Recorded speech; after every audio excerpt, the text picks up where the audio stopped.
Bonjour, et bienvenue sur Frenchflix. Aujourd'hui, je vais vous montrer un film d'horreur et de drame intitulé Dawn. Spoiler à venir. Prenez soin de vous, et bon visionnage. Jennifer est l'une des dernières personnes à rester au bureau un vendredi soir. Elle va prendre un avion pour New York pour le week-end prolongé afin de voir son ex-fiancé pour la Saint-Valentin. Elle lui envoie un mail pour le prévenir. Elle ne veut pas être en retard pour son vol, alors elle attrape un tas de bonbons et quitte le bureau précipitamment. Au même moment, un homme se prépare aussi à quitter son travail. Ils sont tous les deux au 42e étage et ils se rejoignent finalement dans l'ascenseur. Ils composent tous les deux numéros souterrains de parking. Il commence immédiatement à discuter avec elle. Elle répond mais ne semble pas intéressée. Il lui montre également une gravure inquiétante sur le mur, en disant que la personne qui a fait ça devait être complètement fêlée. Puis l'ascenseur s'arrête soudainement. Plus rien ne fonctionne. Ils essaient de faire signe à la caméra mais personne ne répond toujours à leurs appels. Pour aggraver les choses, aucun de leurs téléphones n'a de service car ils sont 4 étages sous terre. Jennifer se demande où est la sécurité de l'immeuble et craint de rater son vol. Quelques minutes plus tard, ils essaient d'appeler à l'aide et de frapper à la porte mais personne ne les entend. Ils ont l'idée qu'il pourrait y avoir une trappe d'évacuation, alors elle monte maladroitement sur ses épaules pour vérifier le plafond de l'ascenseur, sans succès. Elle se fait un peu mal à la main en frappant dessus, alors ils la reposent. Ils n'arriveront pas à l'ouvrir à la main. Une heure plus tard, Jennifer se rend compte qu'elle n'aura jamais son vol et maudit la terre entière. L'homme essaie de détendre l'atmosphère, sans succès. Prise de remords, elle décide finalement de lui demander son prénom et se présente finalement. La femme s'appelle Jennifer et l'homme John. Ils commencent à discuter plus ouvertement. Jennifer a soif mais n'a plus d'eau dans son thermos, alors John lui en propose. Ils se disent qu'ils pourraient ouvrir le vin que John a sur lui et réalisent qu'ils ont tous les deux un ouvre-bouteille sur eux. Jennifer refuse finalement, mais accepte l'eau de John en guide de consolation. Elle lui offre des bonbons, et propose de préserver leur ration car ils pourraient se retrouver coincés dans l'ascenseur jusqu'à mardi, car lundi est férié. 4 heures plus tard, Jennifer doit faire pipi et n'arrive plus à se retenir et John lui suggère d'utiliser son thermos. Il ferme les yeux et se bouche les oreilles. Elle complète la gravure au mur de l'ascenseur pour la rendre plus joyeuse. Il commence à parler de choses plus personnelles. Le gars lui dit qu'il n'a personne car il est trop obsédé par son travail. Jennifer dit qu'elle est pareille.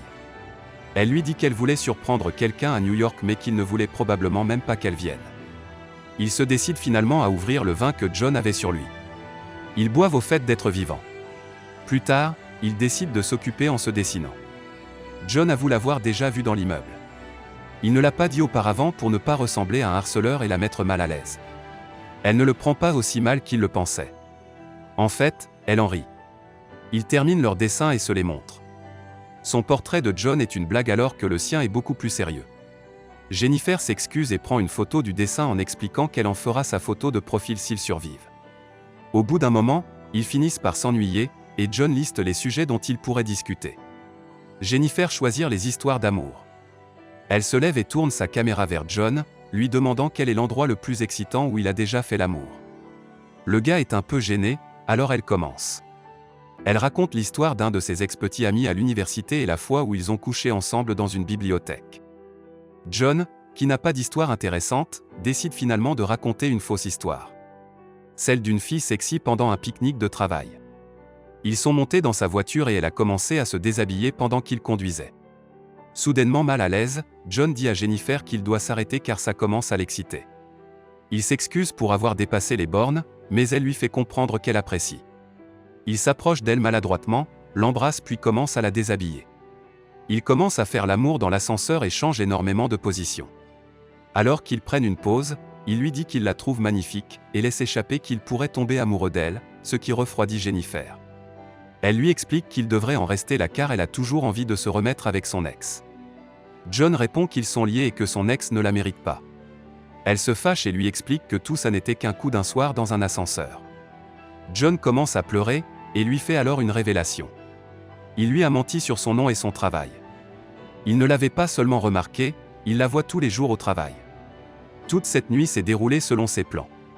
Il lui explique qu'il est le gardien de sécurité de l'immeuble et que personne ne remarque jamais les gens comme lui. Elle ne l'a même pas reconnu alors qu'il travaille à la réception. La gravure sur le mur également vient de lui. Il sort une clé pour déverrouiller l'ascenseur. Jennifer lui dit qu'elle appellera les flics pour qu'ils pourrissent en prison. Ils commencent à se battre et la clé se casse par accident et ils s'évanouissent tous les deux. Au bout d'un certain temps, Jennifer se réveille et trouve John conscient.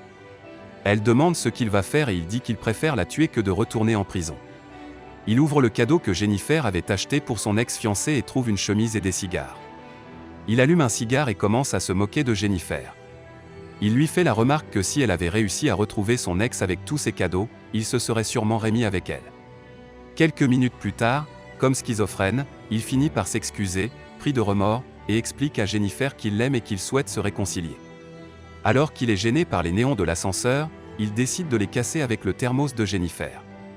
Il se rend alors compte que les ampoules sous les panneaux de plafond doivent être remplacées. Il pense qu'il peut retirer le panneau pour sortir de l'ascenseur.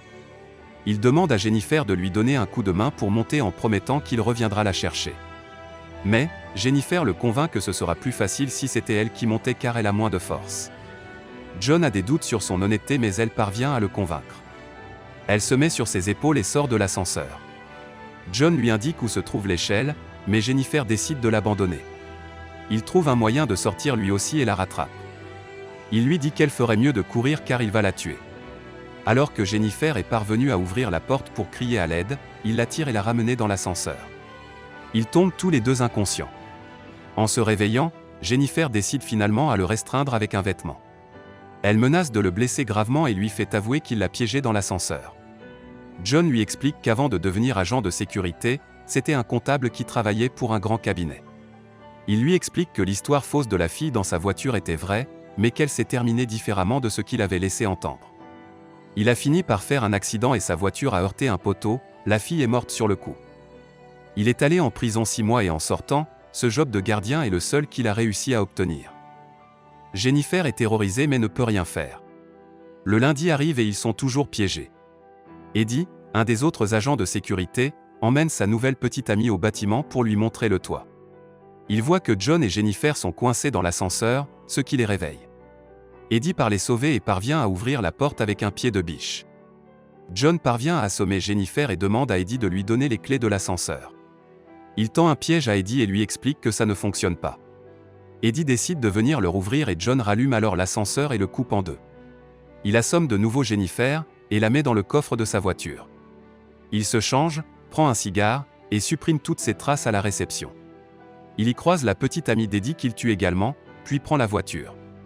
Il emmène Jennifer dans un endroit isolé pour se débarrasser d'elle. Il verse de l'essence dans une benne à ordures. Jennifer fait semblant d'être morte et parvient à s'échapper et remonter dans la voiture. Elle percute John et l'envoie dans la benne à ordures. Jennifer rallume un des cigares de John et jette le bouton allumé dans la benne, brûlant John vivant. Merci d'avoir regardé, c'était French Flix. N'oubliez pas de liker la vidéo et de vous abonner pour que je fasse plus de résumés.